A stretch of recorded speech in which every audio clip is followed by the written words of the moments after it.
Hello friends, नमस्ते। भलरे थांते समस्ते। जय जगन्नाथ। आजिर वीडियो रे मु सकाळे प्रतिदिन केमिति पूजा करे आपण मानकु देखेबी। जय जगन्नाथ। ये होउची मो ठाकुर घर। प्रतिदिन मु नित्य कर्म सारी ए ठाकुर घरे गोटे घंटा बिताए। सकाळ सकाळ मु पूजा करिया को बहुत भल पाए। सकाळ पूजा कले ना बहुत मन पूरा शांति, दिन जाक टिके शांति शांति लगे, मन बहुत खुशी लगे, मन बहुत पवित्र। प्रथमे तुलसी पूजा करिकी एबे ठाकुर घर को आसिली। फास्ट वृंदावती की पूजा करा जाए, तापरे जे ठाकुर पूजा करा जाए।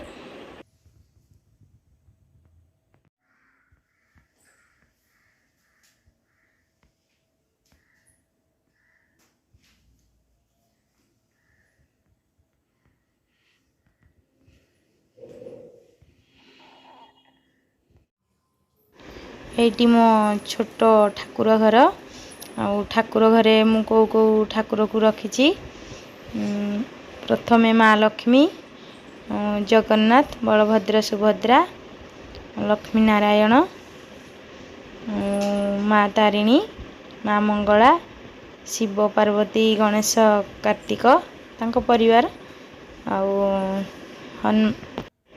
हनुमान, गणेश, लक्ष्मी कुबेर को फोटो रखी। साई बाबा भी रखी।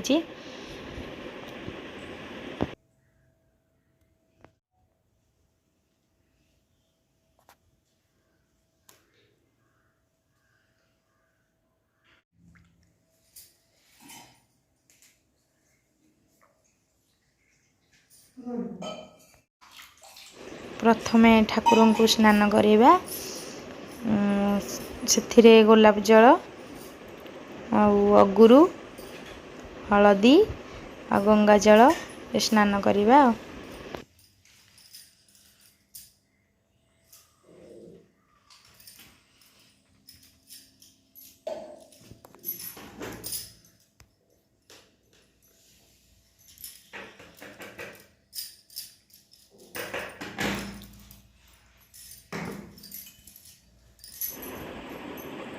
कच्छ परे पानी दबा प्रथमे,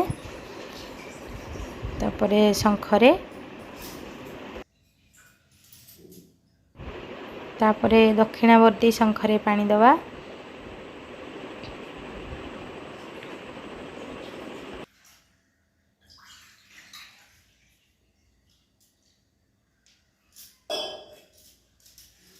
तापरे आचमनी रे पानी देली। एबे फूल दबा। आचमनी रे तुलसी पत्र देली। तापरे शंखरे भी तुलसी पत्र दिया जाए।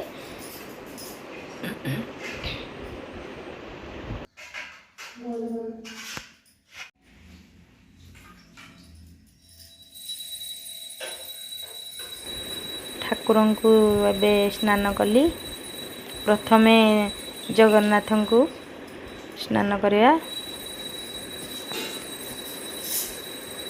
तापरे माँ लक्ष्मी,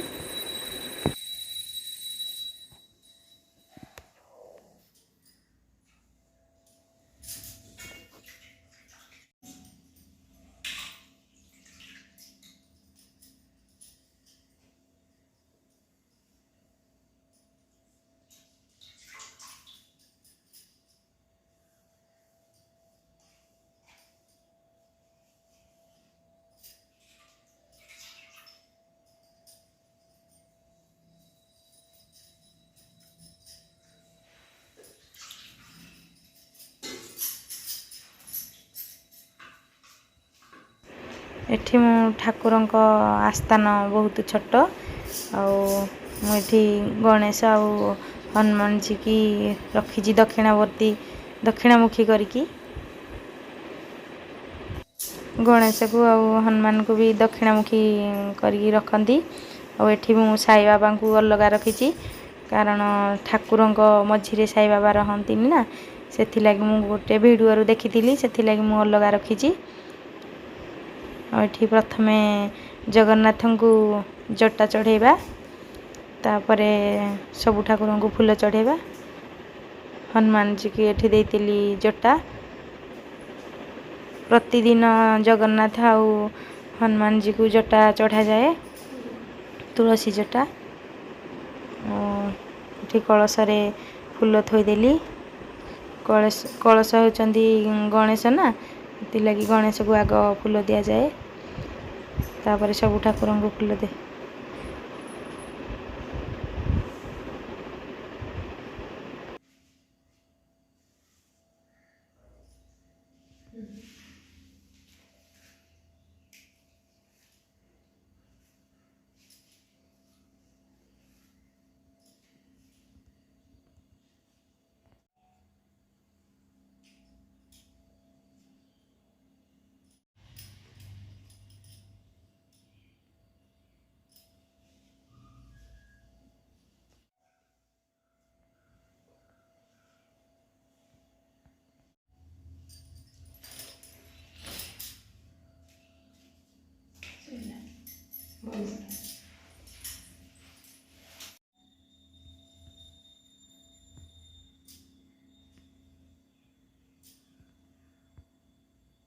सब ठाकुर को फूल दे साइला परे एबे मु चंदन लगेदेली।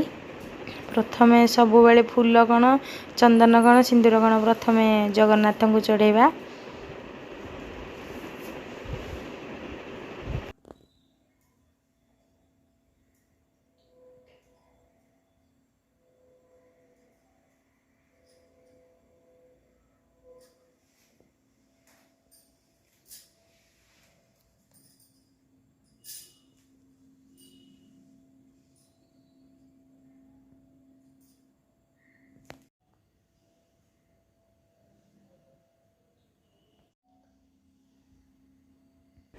तापरे सिंदूर दबा। प्रथमे कच्छप, दक्षिणावर्ती शंख, गणेश, जगन्नाथ। एमती मु सिंदूर सबु ठाकुर को देदेली।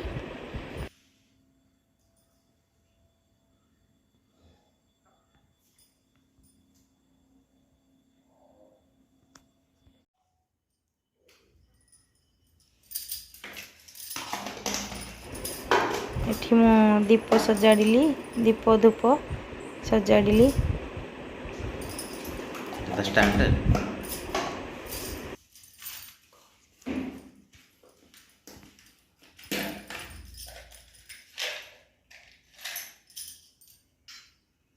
आलती करिया को कर्पूर देली। और राशि तेल रे गोटे दीप, घीय रे गोटे दीप। प्रतिदिन ठाकुर घरे 2टी दीप लगा जाए।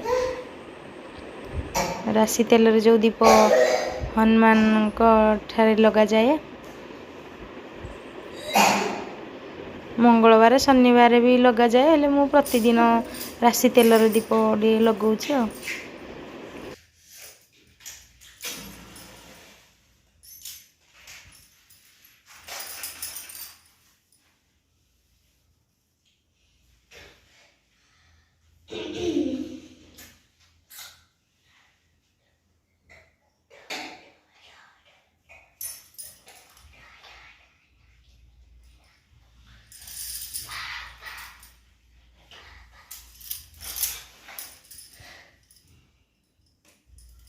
झूना ना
ଏବେ ମୁଁ ଧୂପ ଦୀପ ଆଳତି କରି ସାରିବା ପରେ ଭଗବାନଙ୍କ ଠେ ଆଚମନି ଥୋଇଲି ଆଉ ଭୋଗ ଏବେ ଦେବି। ପାଖରେ ଯାହା ଥାଏ କଦଳୀ ଆଉ ଉଖୁଡ଼ା ଭୋଗ ଯାହା ଥିବ ପାଖରେ ଫଳ ଯେଉଁଦିନ ଯାହା ମିଳିବ ଠାକୁରଙ୍କୁ ଭୋଗ ଦିଆଯାଏ। ପାଖରେ କଦଳୀ ଭୋଗ ଥିଲା, ମୁଁ କଦଳୀ ଭୋଗ ଦେଇଦେଲି। ଆଉ ଗୋଟିଏ ଗ୍ଲାସରେ ପାଣି ଥୋଇକି ଫୁଲଟିଏ ପକାଏ। ମୁଁ ସବୁବେଳେ ଗୋଟିଏ ଗ୍ଲାସରେ ପାଣି ଥୋଇଦିଏ ଠାକୁରଙ୍କ ଲାଗି। ପୂଜା ସାରିକି ଏବେ ଭାଗବତ ପୁରାଣ ପଢ଼ୁଛି। ଆଉ ପ୍ରତିଦିନ ଗୋଟିଏ ଅଧ୍ୟାୟ ପଢ଼ିବା ଦରକାର। ମୁଁ ସବୁବେଳେ ଗୋଟିଏ ଅଧ୍ୟାୟ ପଢ଼ୁଛି।